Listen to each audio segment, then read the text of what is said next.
Welcome to another spine-chilling collection of true horror stories that will make you question everything you thought you knew about college life.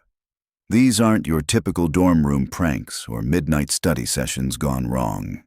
These are real experiences from real students who found themselves face to face with the unthinkable in what should have been the safest place on campus. College dormitories are supposed to be sanctuaries where young adults begin their journey into independence, where lifelong friendships are forged, and where the biggest worry should be passing your next exam. But for the students in today's stories, their dorm rooms became the setting for encounters that would haunt them for the rest of their lives. What you're about to hear are 4 disturbing accounts that took place in college dormitories across the country. Each story has been carefully verified and animated to bring you the most chilling details. These experiences will make you think twice about those late nights alone in your room, those strange sounds in the hallway, and those fellow students who seem just a little too interested in your daily routine. Our first story takes us to a prestigious university in the Northeast, where a freshman named Marcus thought he had hit the jackpot with his dorm assignment. A single room on the 3rd floor with a view of the campus quad seemed like the perfect setup for his first year away from home. The building was one of the newer constructions on campus, with modern security systems and resident advisors on every floor. What could possibly go wrong? Marcus had been living in his dorm for about 3 weeks when he started noticing small things that didn't seem quite right. At first, it was just little items that seemed to be moved around when he came back from class. His desk lamp would be angled differently, his textbooks would be stacked in a different order, or his clothes would be arranged in a way he didn't remember leaving them. Being a naturally organized person, these small changes stuck out to him like a sore thumb. He mentioned it to his roommate down the hall, thinking maybe the cleaning staff was being a bit too thorough, but his friend just laughed it off. Everyone knew the cleaning staff barely did more than empty the trash and vacuum once a week. Marcus tried to convince himself he was just being paranoid, that the stress of college life was making him imagine things that weren't there. But the incidents kept happening, and they started getting more personal. One day he came back from his afternoon biology lab to find his laptop open to his social media profile, even though he was absolutely certain he had closed it before leaving. The browser history showed searches for his hometown, his high school, and even his family members' names. Someone had been digging deep into his personal life, and they had done it while he was in class. That night, Marcus decided to set up a test.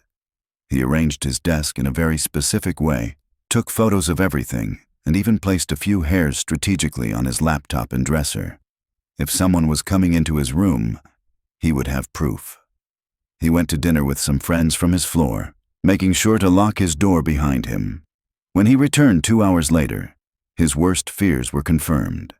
Everything had been moved. The hairs were gone, his laptop was warm to the touch, and his desk drawers had clearly been rifled through. But the most disturbing discovery was what he found under his pillow. There was a small notebook filled with handwritten notes about his daily routine. Someone had been watching him closely enough to know exactly what time he left for each class, when he went to the dining hall, and even when he typically showered. The notebook contained entries going back nearly 2 weeks, with detailed observations about his habits, his friends, and even his family. Whoever was doing this knew that his parents called him every Sunday at 7, that he had a part-time job at the campus bookstore, and that he was dating a girl named Sarah from his chemistry class. The level of detail was absolutely terrifying. Marcus immediately went to his resident advisor, but the response was less than helpful. The RA suggested that maybe he was just being forgetful, that college stress could make people feel paranoid. When Marcus showed him the notebook, the RA's attitude changed completely. He told Marcus to file a report with campus security immediately and offered to help him contact the housing office about switching rooms. But before Marcus could make any official reports, things took a turn for the worse. That same night, around 2 in the morning, he woke up to the sound of his door handle being slowly turned. He had made sure to lock it before going to bed, but the sound was unmistakable.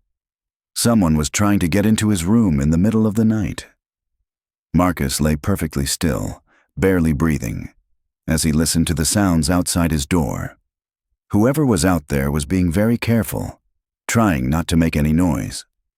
He could hear the faint sound of something metallic being inserted into the lock, like someone was trying to pick it.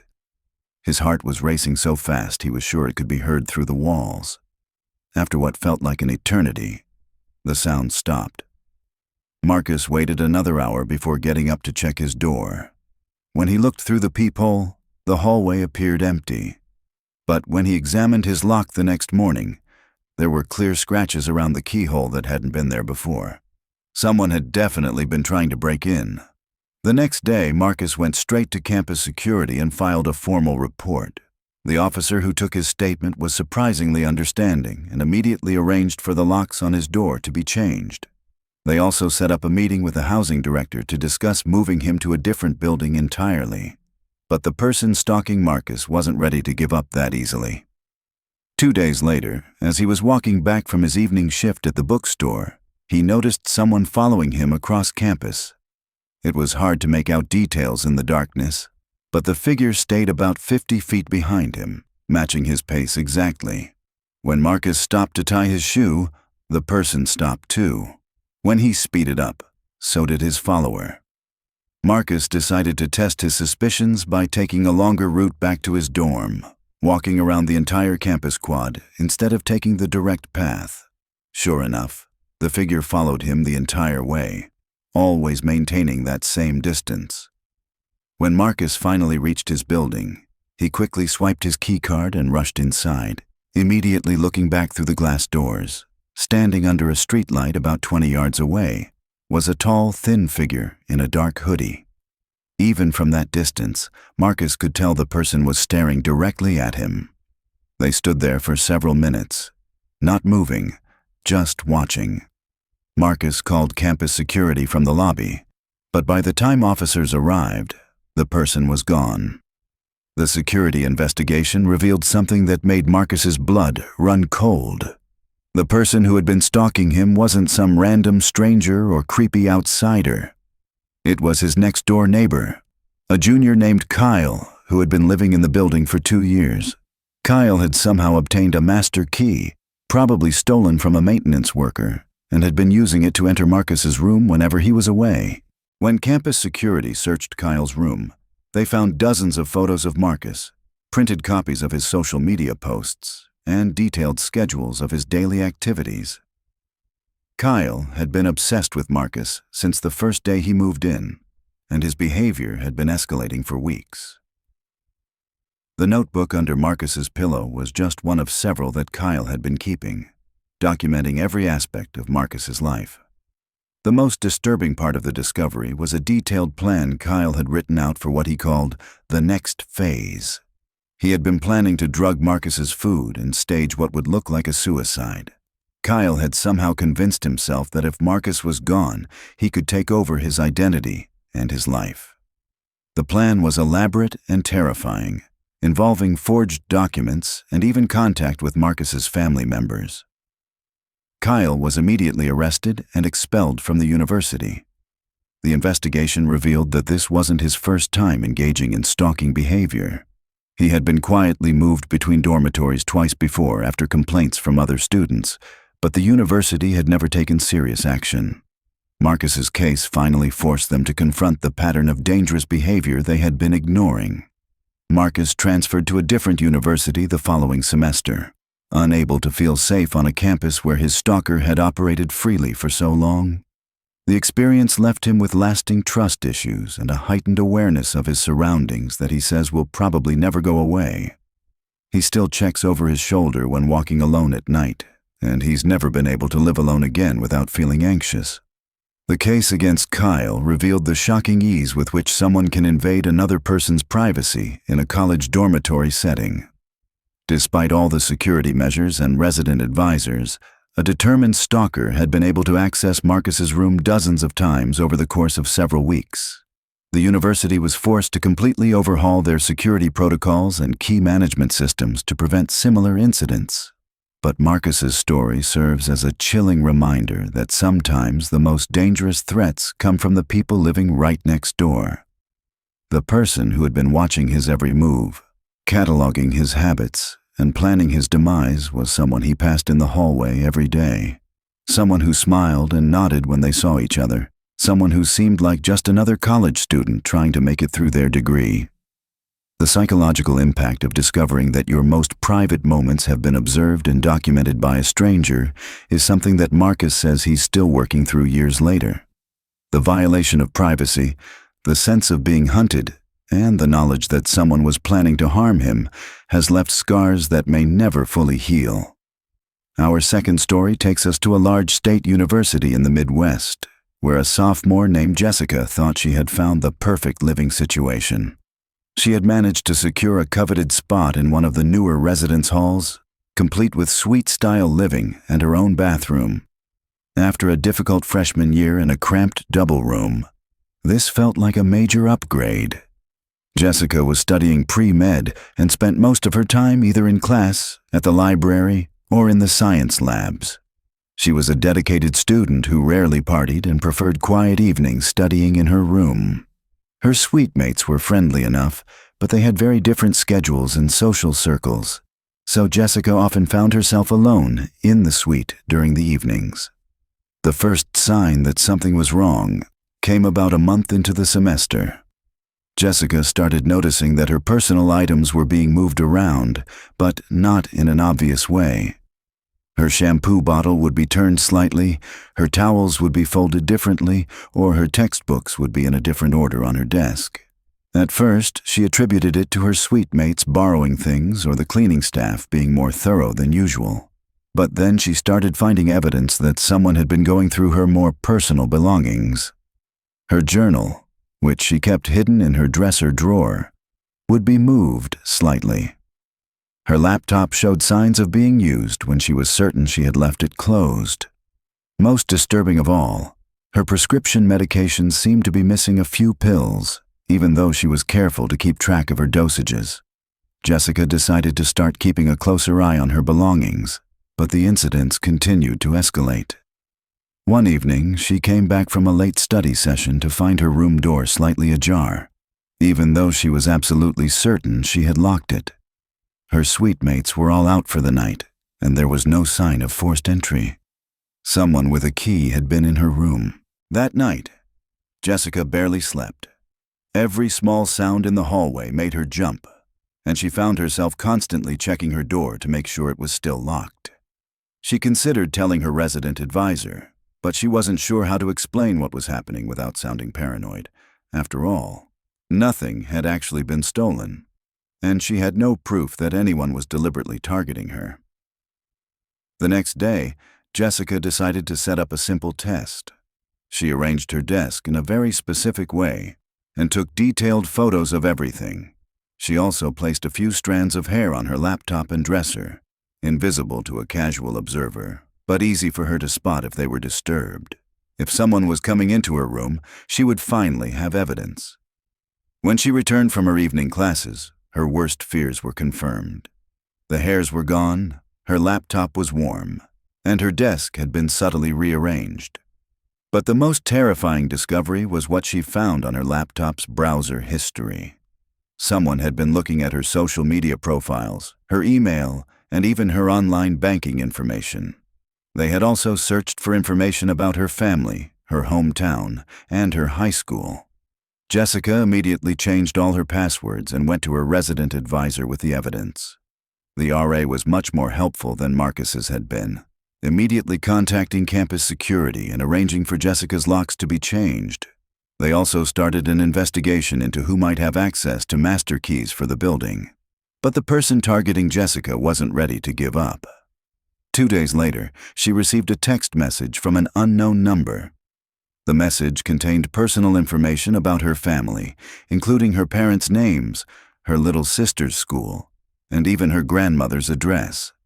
The text simply said, "I know everything about you," followed by a smiley face emoji. Jessica was terrified. Whoever was doing this had escalated from simply entering her room to actively threatening her and her family.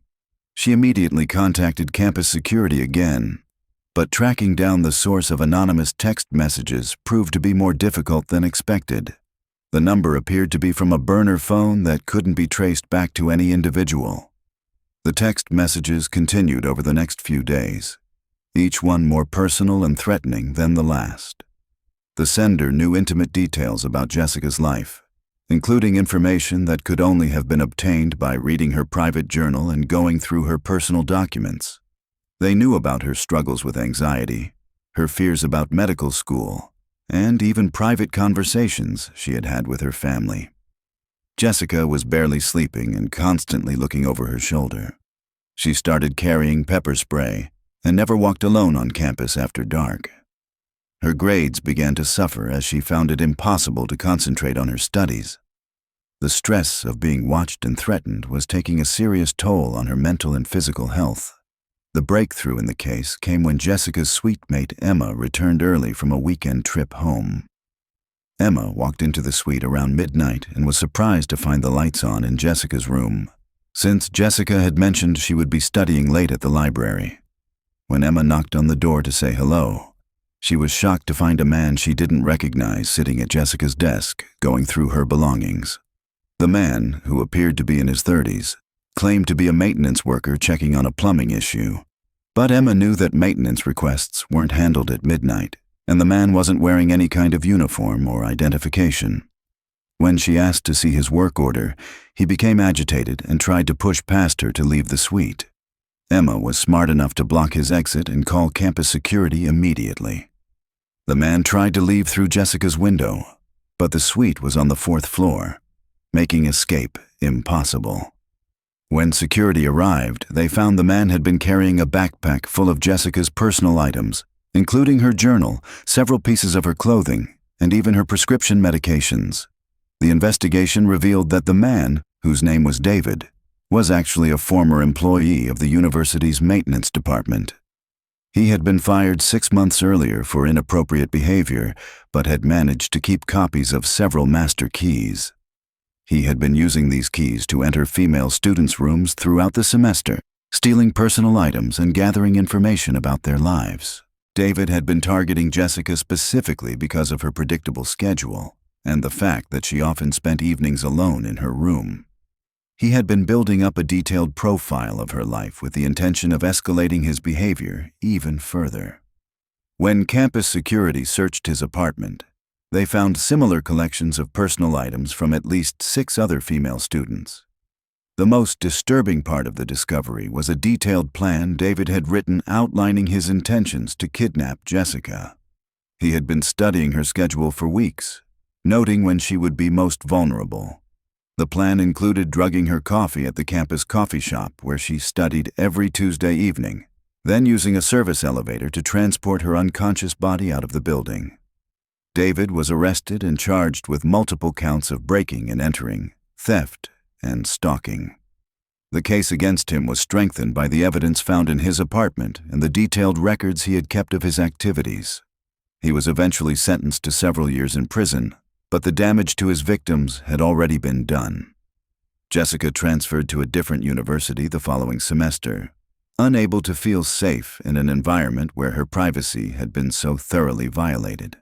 The experience left her with severe anxiety and trust issues that required months of therapy to address.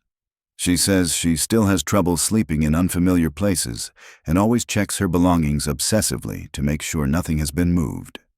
The case exposed serious flaws in the university's key management system and employee screening processes. A former employee had been able to access student housing for months without anyone noticing. The university was forced to rekey all their buildings and implement new security protocols to prevent similar incidents.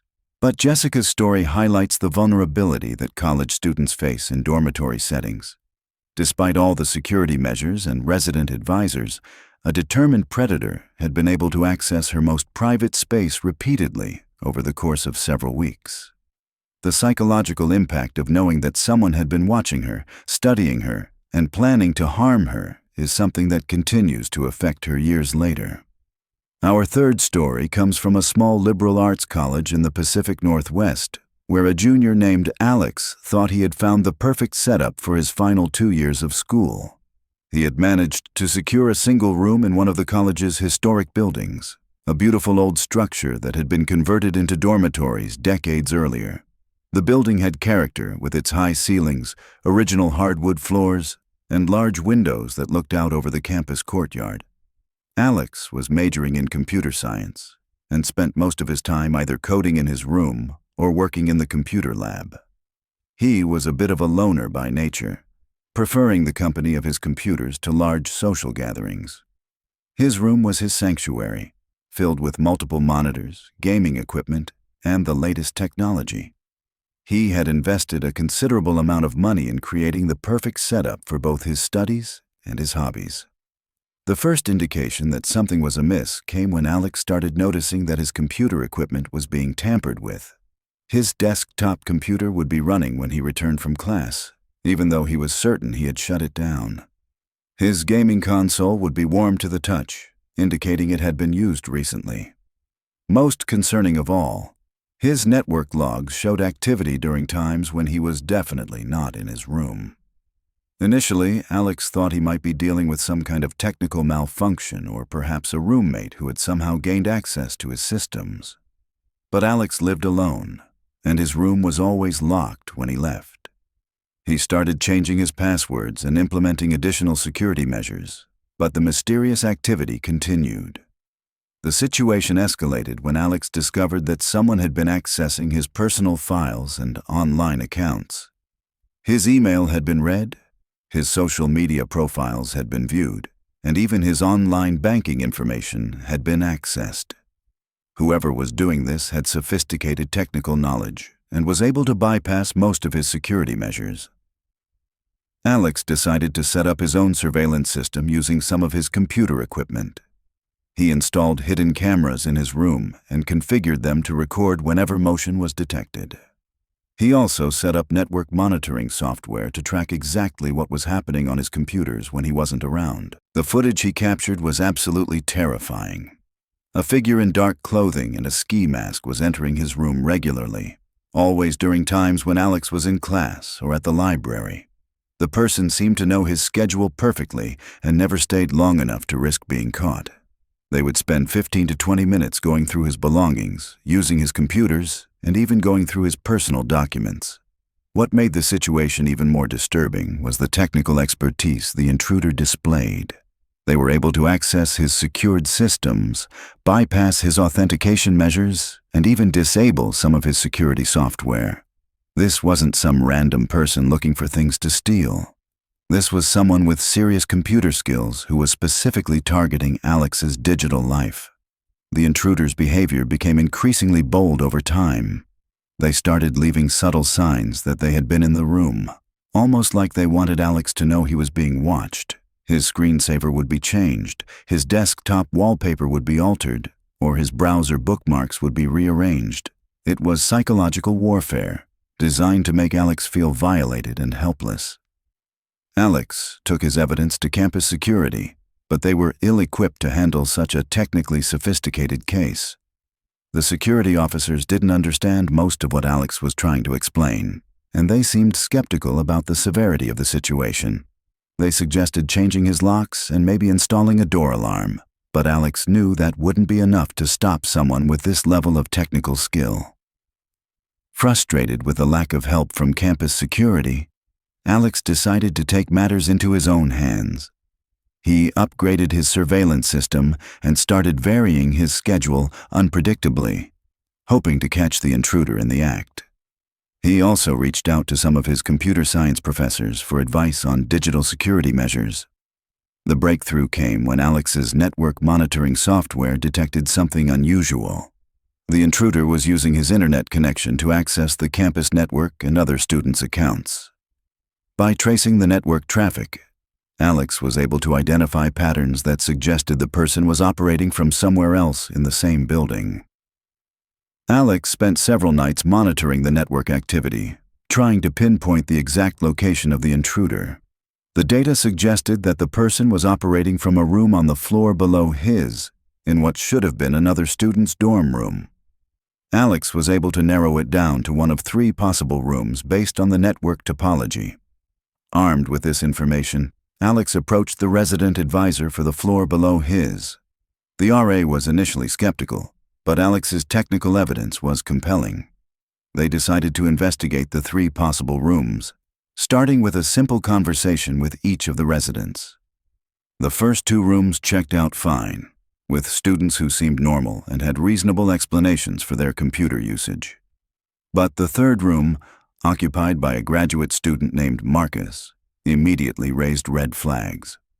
Marcus was evasive about his computer equipment and seemed nervous when asked about his internet usage patterns. When campus security finally got involved and searched Marcus's room, they found a sophisticated hacking operation. Marcus had multiple computers running advanced software designed to break into other people's systems. He had been systematically targeting students throughout the building, stealing their personal information and using their identities for various illegal activities. The investigation revealed that Marcus had been operating this scheme for over a year. He had compromised the accounts of dozens of students, stealing their personal information, accessing their financial accounts, and even using their identities to apply for credit cards and loans. Alex had been one of his primary targets because of his sophisticated computer setup and his predictable schedule. Marcus had been using a combination of physical access and digital attacks to gather information about his victims. He had somehow obtained master keys to the building, allowing him to enter students' rooms when they were away. He would then install malware on their computers, steal their passwords, and gain access to their entire digital lives. The most disturbing aspect of the case was the scope of Marcus's operation. He had been selling students' personal information to identity theft rings and had made thousands of dollars from his illegal activities. He had also been using students' accounts to engage in various forms of online fraud, potentially implicating his victims in criminal activities they knew nothing about. Marcus was arrested and charged with multiple felonies, including identity theft, computer fraud, and breaking and entering. The case against him was strengthened by the extensive digital evidence Alex had collected and the sophisticated hacking tools found in his room. He was eventually sentenced to several years in federal prison and ordered to pay restitution to his victims. Alex's experience had a lasting impact on his approach to digital security and privacy. He became somewhat paranoid about protecting his personal information and spent considerable time and money on advanced security measures. The violation of his digital privacy felt almost as personal as if someone had been physically assaulting him. The case also exposed serious vulnerabilities in the college's network security and dormitory access controls. A graduate student had been able to operate a sophisticated criminal enterprise from his dorm room for over a year without detection. The college was forced to implement new security protocols and provide identity theft protection services to all affected students. Alex's story serves as a reminder that in our increasingly digital world, privacy violations can be just as devastating as physical ones.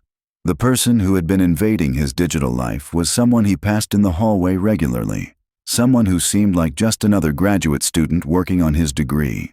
The psychological impact of discovering that his most private digital activities had been monitored and exploited continues to affect how he approaches online security to this day. So Marcus gets his revenge, right? Wrong. This is where things get really messed up. Because Marcus wasn't just some random hacker making quick cash off stolen credit cards. He was building something much bigger, much more dangerous. And Alex was about to find out just how deep this rabbit hole went. See, Marcus had been using his dorm room as a base of operations for what investigators would later call one of the most sophisticated identity theft rings they'd ever seen. He wasn't just stealing credit card numbers. He was building complete digital identities, social security numbers, bank account information, employment records, medical histories. He was creating fake people and selling them to the highest bidder. But here's the thing that really gets under your skin. Marcus had been specifically targeting students in his own dorm. He'd been collecting their personal information for months, using keyloggers on shared computers, intercepting mail, even going through their trash. He had files on over 200 students, complete with photos, family information, and detailed financial records. When Alex reported him to campus security, Marcus knew his operation was about to get shut down. So he did what any desperate criminal would do. He decided to eliminate the threat, and Alex had no idea what was coming. It started with small things. Alex's internet would cut out randomly. His laptop would freeze during important assignments. His student ID card stopped working. At first, Alex thought it was just bad luck. Maybe some residual effects from the malware he'd found. But then things got personal. Alex started getting calls from debt collectors about credit cards he'd never opened. His bank account was frozen after suspicious activity. His grades started getting changed in the system, dropping him from honor roll to academic probation overnight.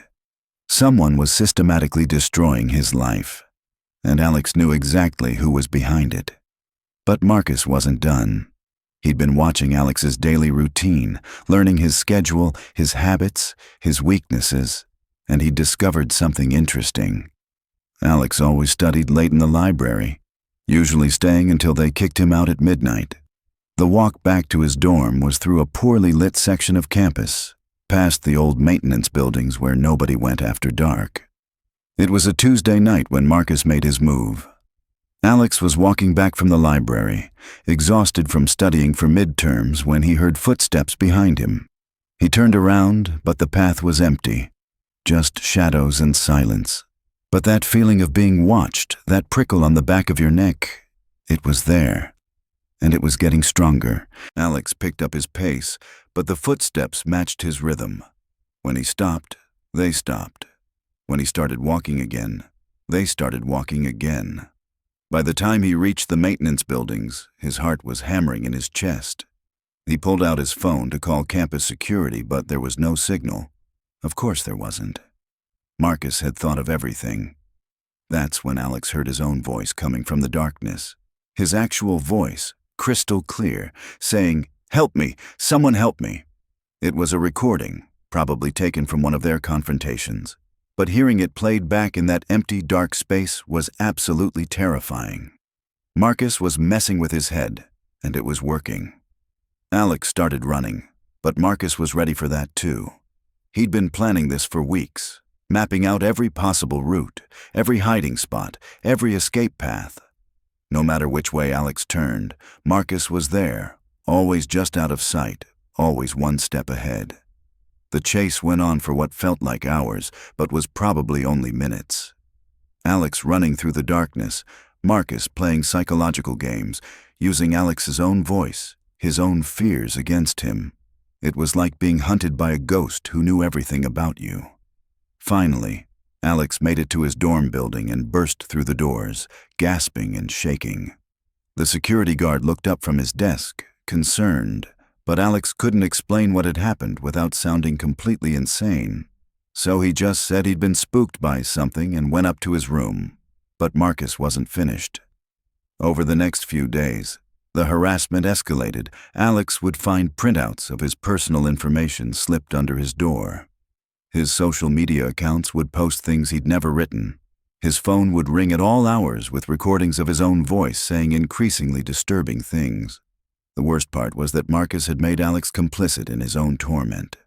Every time Alex tried to report what was happening, he had to explain how he'd illegally accessed Marcus's computer in the first place. He'd broken the law too, and Marcus knew it. It was the perfect trap. But Marcus made one crucial mistake. He got cocky. He'd been so focused on psychologically tormenting Alex that he'd forgotten about the physical evidence. The hardware keyloggers, the hidden cameras, the stolen personal information. It was all still there in his dorm room, just waiting to be discovered. And it was discovered, but not by campus security or the police. It was discovered by Marcus's roommate, who'd been getting suspicious about all the weird equipment and the constant stream of visitors at odd hours. When the roommate finally worked up the courage to look through Marcus's stuff, he found a treasure trove of evidence. Credit cards in dozens of different names, fake IDs with Marcus's photo but other people's information, USB drives full of stolen personal data, and most damning of all, a detailed plan to frame Alex for the entire operation. See? Marcus had been preparing to disappear. He'd been planning to wipe his computers, destroy the evidence, and pin everything on Alex.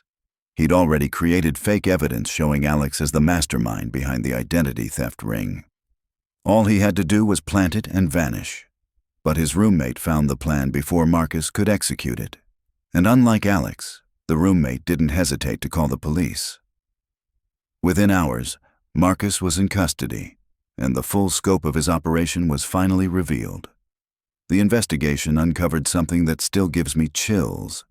Marcus had been keeping detailed psychological profiles on all his victims. He knew their fears, their insecurities, their breaking points. He'd been planning to systematically destroy not just their financial lives, but their mental health too.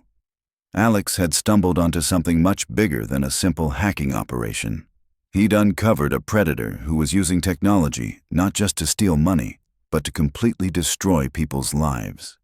And if that roommate hadn't found the evidence when he did, Alex would have been Marcus's final victim. The scariest part? Marcus was just one person working alone in a dorm room. Imagine what someone with more resources, more connections, more time could do. The digital world we live in makes us all incredibly vulnerable, and most of us have no idea how exposed we really are. Marcus got 15 years in federal prison. Alex had to spend months rebuilding his credit, his academic record, his sense of security.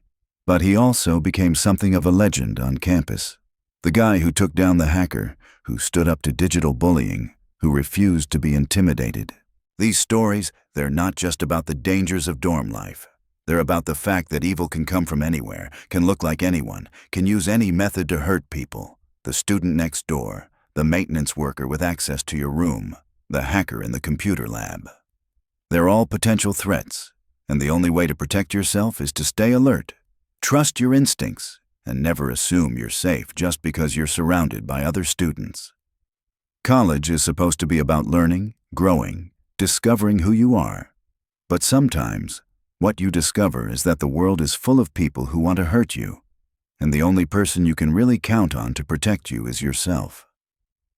These 4 disturbing college dorm horror stories serve as a chilling reminder that danger can lurk in the most unexpected places, even in environments where we should feel safe. From delivery drivers facing elaborate traps to students encountering masked intruders, these tales highlight the importance of trusting your instincts and staying vigilant.